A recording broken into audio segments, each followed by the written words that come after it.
So, ayan na siya, guys.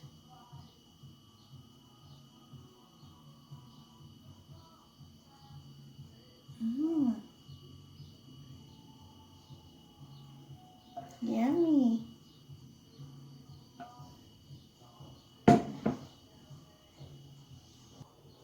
So, ayan na ang cheese sauce. Sa broccoli, nilagyan ko siya ng tomato, boiled egg, at fish fillet. Oh, so yummy. That's a very nice meal.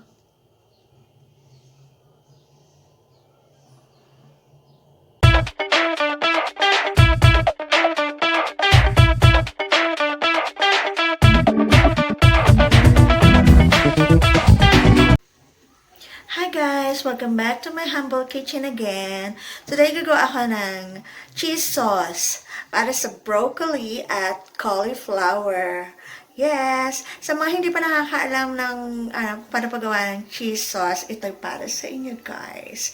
So, let's get started!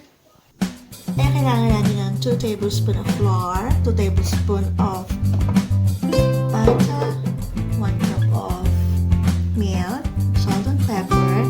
Tapos kailangan natin ng 1 cup na grated cheese. And of course, ang broccoli. $1 lang kasi siya, kaya gagawa ko niyan. Pero yun ang cauliflower kung gusto nyo. So, pakulo na tayo ng broccoli. So, ayan guys, pakulo na tayo ng broccoli.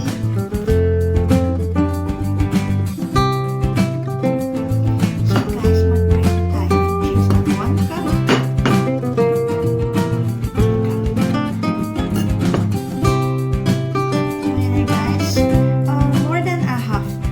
More than 1 cup din siya. Ayan.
it, guys.